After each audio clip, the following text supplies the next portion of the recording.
Hey guys, what's up? It's me, your favorite moving biz CEO, Sean John. What's up? Real quick to everybody who's new to the channel, please consider subscribing. Hit subscribe, hit thumbs up. Go watch as many free videos, get all the good content you could get.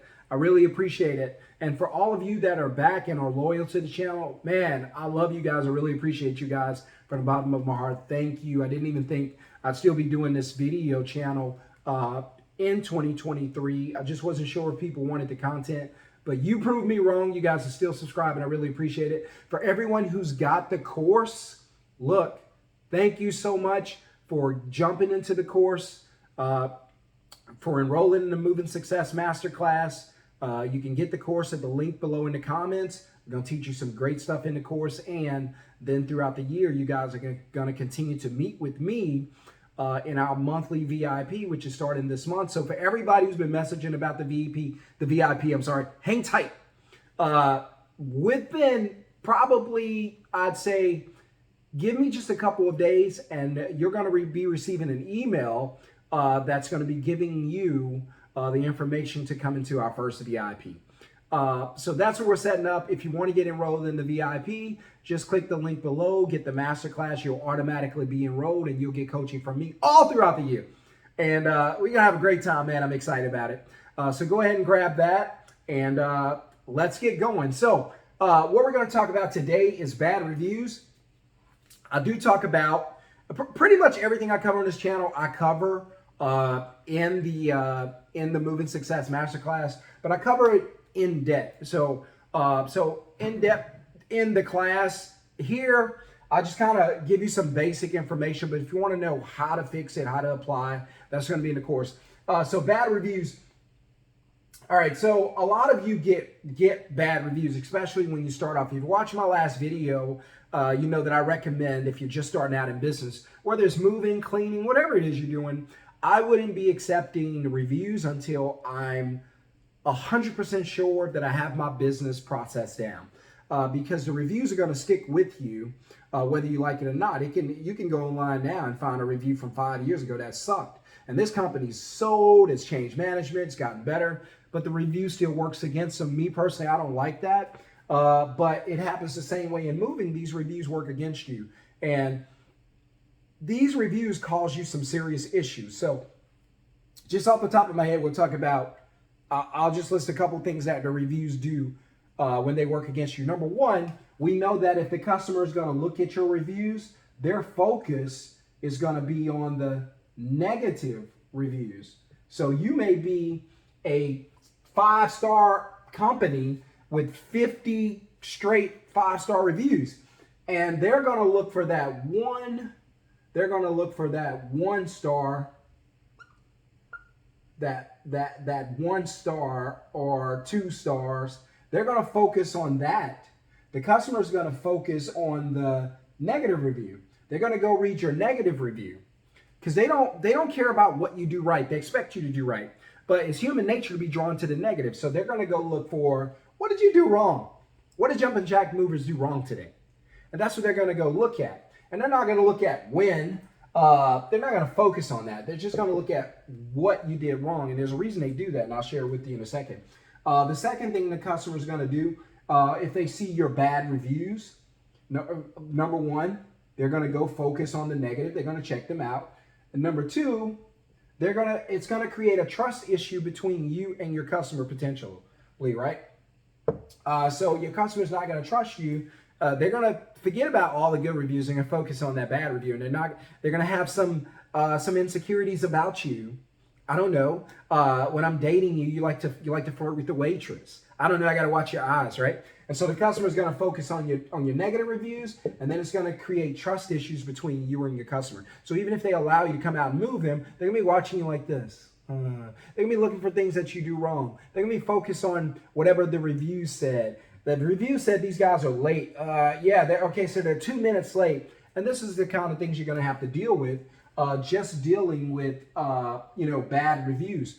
Also, one of the biggest things you don't want, because it's going to create trust issues between you and the customer. But the big problem is those trust issues are going to lead to loyalty issues, right? So normally, the customer is going to reach out to you, want to do business with you again because they're loyal to you.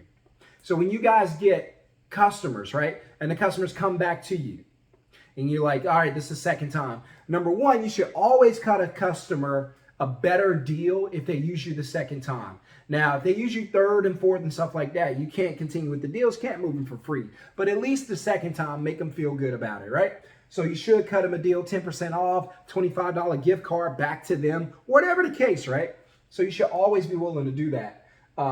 So the loyal, it's gonna create loyalty issues, right? So the customers won't be loyal to you, and you'll find them not wanting to come back and do business with you. Instead, they'll be calling and getting quotes from other companies. And you don't want that, but that's what bad reviews will do for you. Another thing that bad reviews will do from you, just based on me thinking about the loyalty, I'm not even sure how you spell referrals. It's probably two F's or something like that. But that's referrals, believe it or not. I think it's two R's, R-E-F-E-R-R-A-L. All right, we'll just leave it at that, right? So referrals, right? So you're not going to get the referrals, all right? Because if a customer trusts you, they're loyal to you, not only are they willing to do business with you, but they're willing to tell other people to come and do business with you. And referrals are the best way to do business because whenever someone's referred to you, they don't go and do research typically. They'll just call you based on the person that they trust word. And they're loyal to you, so they'll reach out in the form of a referral and do business with you and you make money. But when they don't trust you, they're not loyal to you, they're damn sure not about to send a referral to you, send friend or family to you. So now that's a huge issue. They focus on your negative reviews. They don't trust you now. They're not loyal to you anymore. And they are not sending anybody else to you. And here's what happens also. This is what you get when people look at the bad reviews. You tend to get cheaper customers because they know that you're bad, so they turn around and leverage it against you. They leverage the bad review against you. Customers are smart. They know that you don't do so great. So sometimes you'll pop up in the customer's house. It's happened to me. And they'll say, yeah, I looked at your reviews. And you know you don't have all great reviews, right? And so what they're telling you is that they're willing to use that, leverage that against you. So if you got these bad reviews, the customers are, and again, they'll look past the 49 5 stars and they'll look to the 1 star, right? Because they don't even trust the 5 stars like talking about. That's why I always teach you it's a good idea to let 1 or 2 not terrible reviews, but not so bad reviews get in, right? Because what it does is it legitimizes your other 49 positive reviews, 5 stars, right? No, but customers aren't stupid. They know you aren't perfect all the time, right? So we're not going to try to be, right? We're not going to pretend to be. So you get the cheap customers because they want to do a deal with you based on your bad reviews. They let you know up front, hey, I saw your reviews, they weren't good, but I'm willing to give you a chance, right? Now all the pressure's on you because you know they're watching you and they want to be cheap. If anything happens, they're willing to blame you, leverage your reviews to get money. They'll even go as far as say, hey man, I wanted to give you guys a good review. I was ready to do it. My wife was excited. And then all of a sudden, you know, you guys broke a picture frame, right? A $5, $10 picture frame, right?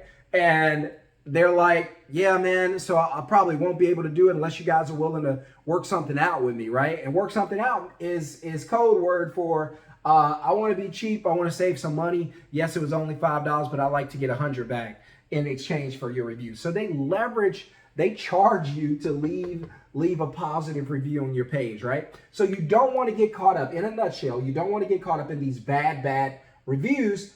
Because if you tend to get that, it's going to hurt your business. That's why I recommend never, ever put yourself on a listing where you can get reviews in the first 90 days because those reviews will hurt you.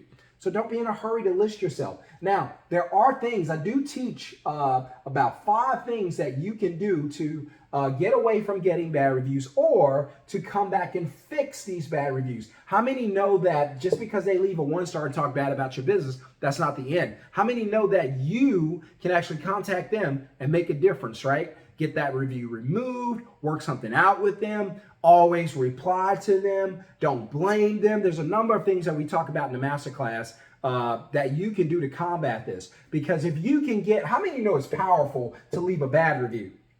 How many know it's 10 times more powerful for that bad review for that person who left that bad review to come back and almost apologize to you online and leave you a great review.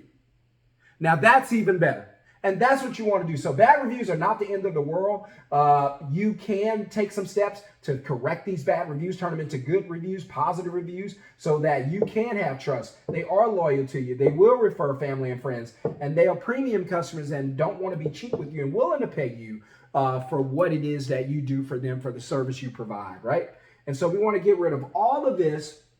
Get rid of these bad reviews. Focus on getting great reviews, because that could determine whether your business is successful or not, whether you make 6 figures a year or whether you make low, I don't know, 60, 80 grand a year when you should be making triple that, quadruple that, right? So if you want to get high 6 and 7 and up to 7 figures, you're going to have to understand how this works. And I'll give you one word that'll fix all of this: process. Now, and I teach it in my course on how to get this done. So if you're serious about your business, get the course. Otherwise, you guys have got to figure something out, because these bad reviews will eventually kill your business. There are companies out there that's doing great. The customer look at your reviews, then look at the other person's reviews. They're going to call the other person and not do business with you. So you don't want to have these reviews piling up. All right. Hit subscribe, hit thumbs up. Thank you, man. I appreciate it. See you guys in the next video.